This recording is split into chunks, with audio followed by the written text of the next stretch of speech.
How can I regain control over myself? Another child, a 10-year-old boy, disappeared the other day.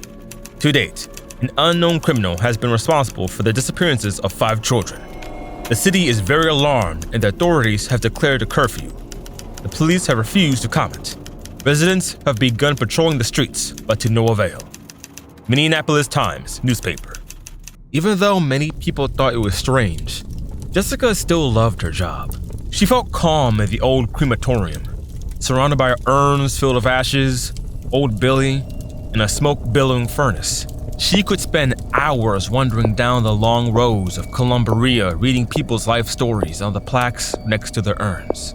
It was Jessica's first time exploring the room that housed the budget urns that had been deposited by the city authorities. In the middle of the night, a strange, alarming sound could be heard, coming from that room. Cursing her curiosity, Jessica grabbed a flashlight and went down the dark hallway towards the strange, rattling noise. But she couldn't see anything besides the row of identical urns. She was about to leave when, in the farthest corner of the room, she noticed movement. It was a small movement, almost imperceptible in the dark. And if it hadn't been for her nervousness, Jessica never would have noticed it. Coming closer, Jessica discovered an old, shabby urn. Lying on its side, the only suspicious part was that the urn was inside of a metal cage, locked with a heavy padlock. Throwing caution aside, Jessica stretched her hand through the bars. That she heard a whisper coming from the urn. She jerked back in surprise, accidentally hooking the lid of the urn and releasing a cloud of ash that flew right into her face. Jessica sneezed in surprise and suddenly felt as if she were losing consciousness. Her vision doubled. Everything became blurry. It seemed as if the darkness was thickening around the urn, taking shape. Jessica sharply shook her head, trying to clear up a strange image in her head. She quickly propped up the urn, ran out of the columbarium, told Bill her shift was over, and rushed home. She'll sleep it off. Jessica figured that her tiredness was just making her imagine things. She remembered exactly how she'd come home. Took a shower, washing her hair 3 times to get rid of the remaining traces of ash, and went to bed. It wasn't clear how much time had passed, but when Jessica opened her eyes, impossible. She was standing in the forest. She was dirty, barefoot, wearing just her nightshirt, and had no idea where she was and how she ended up there. Fear came first.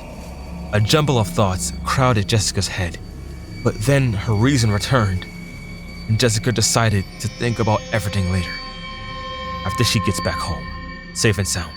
Though she wasn't sure whether her home was safe any longer. She couldn't remember how she got home. She woke up to a phone call in the morning. A polite voice informed her that she was expected at the police station. It wasn't that Jessica was against going to the police station, but sitting on a hard chair in an interrogation room, Jessica could only think about how insane the situation was.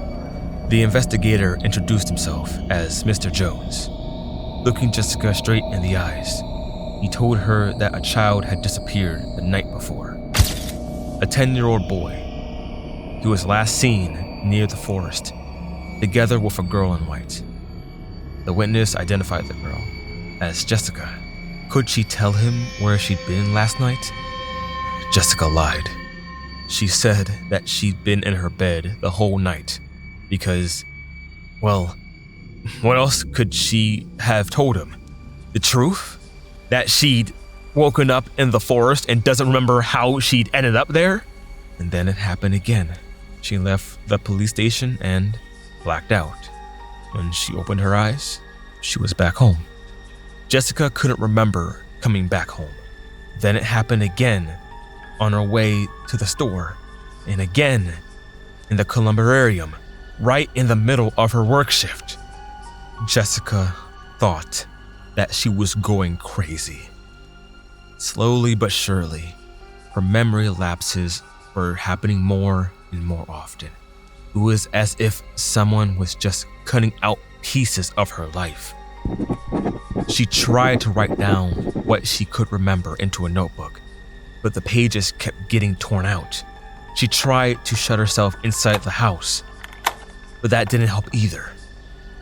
And the feeling that someone else was controlling her body was getting stronger and stronger. Plagued with worry and fear, she looked at the mirror and, instead of her reflection, she saw him. A terrifying monster formed of shadows, a spawn of Jessica's darkest nightmares.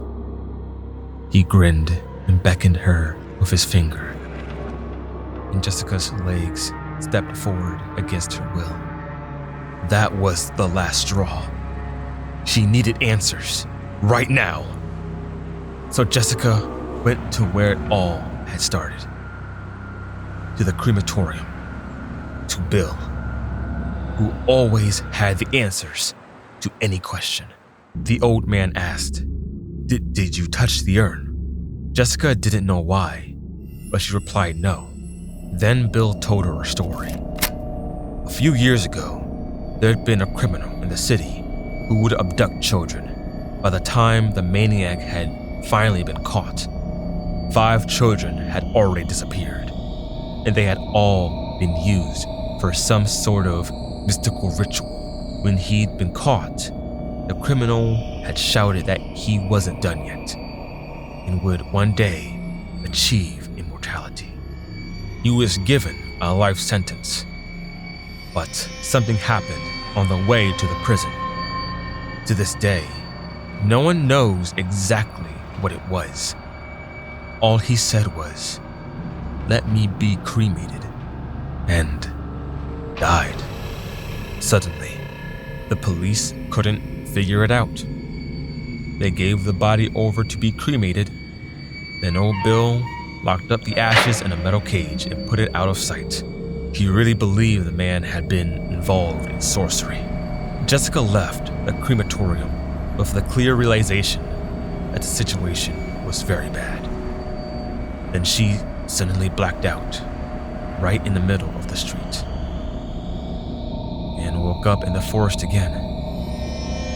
She didn't feel any fear, only the quiet hysteria of someone who's resigned to the fate of their nightmare. Her arms and legs were covered in dirt and small scratches, as if she just walked through a horde of bushes, or as if a small person had been struggling against her in an attempt to break free. Jessica peered into the surrounding shadows. She could almost feel the same terrible monster watching from the darkness, pulling the strings attached to her limbs and laughing. She ran forward, a single thought running through her head. I need to get out of here as quickly as possible. But how? She no longer felt safe in her house, because her enemy wasn't outside, but within. Her enemy was in her own body. Jessica didn't try to hide. She wanted to be seen, so when the police car stopped next to her, she didn't even twitch. Mr. Jones climbed out of the car and inquired whether she was okay. Jessica was so tired that she just told him everything right there in the middle of the road, barefoot and dirty. She waited for him to laugh, to take her to a mental hospital, or just send her to jail. But Mr. Jones listened to her with unexpected seriousness. Then he said that he'd already heard a similar story a few years ago. They'd caught a lunatic who thought he was a sorcerer. but not many knew that he hadn't been working alone. There had been a young man who, like Jessica, claimed that he was suffering from blackouts. In that time, everything had ended well. This time, they know where the sorcerer's lair is and will be able to defeat him.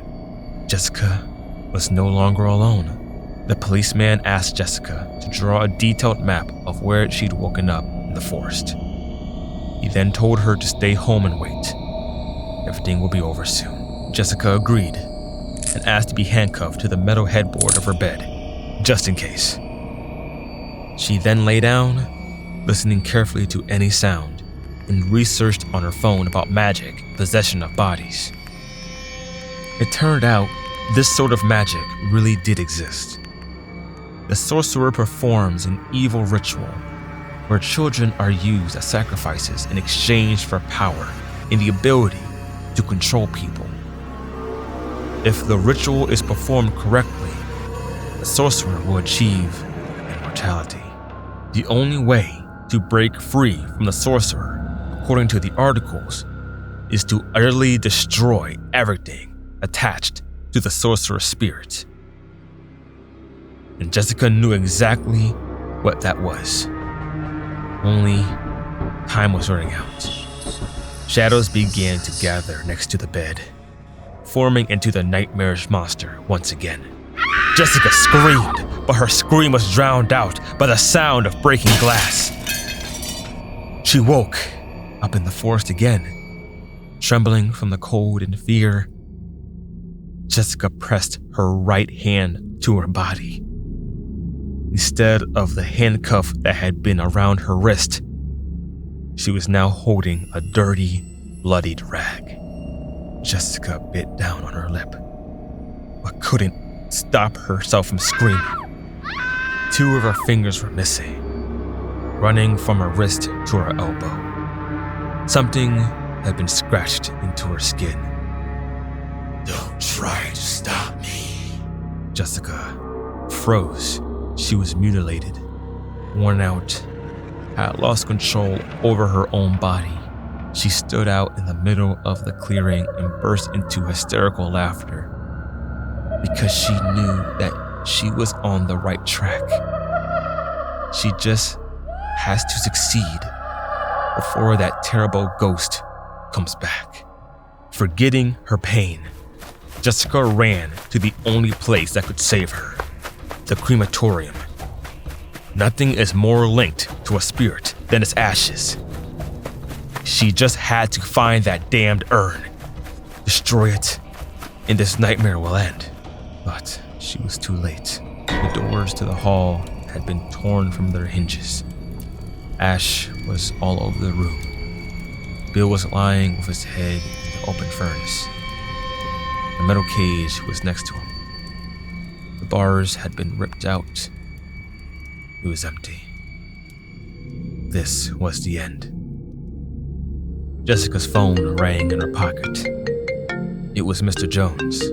She swiped to answer the call with her unmutilated hand, settling down on the floor. She didn't want to look, but her eyes moved to the reflection of the old man's corpse staring at her from the crumpled metal door of the furnace. He was laughing, mockingly reaching out his hand to her. The last thing Jessica heard before blacking out was that the children had been found. She came to in the forest. Mr. Jones was shaking her by her shoulders, shouting something, saying that there was nothing to be afraid of anymore. They succeeded. They'd found the old sorcerer's lair and saved the children. Everything will be okay now. For some reason, Jessica could smell the strong scent of petrol. For some reason, Jessica couldn't respond to Mr. Jones. For some reason, her body wasn't obeying her. Jessica could still see everything, but couldn't do anything. She watched as her hands threw Mr. Jones aside with inhuman strength. She walked forward, paying no attention to the roots digging into her feet on the forest floor. She went into the old hut where there were still traces of the children that had been there. Broken dolls, ropes, scratches on the floor. She flicked a lighter, and everything erupted in flames, reflected in the broken glass. Surrounded by a fiery hell, the sorcerer laughed. Jessica had lost. Mr. Jones didn't make it. He saw Jessica enter the hut, but the old wood was burning too fast. The policeman fell on his knees and crawled in the slim hope of saving the girl from the flames.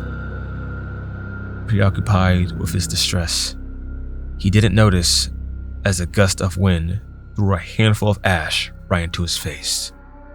A week later, the local newspaper reported that another child had gone missing.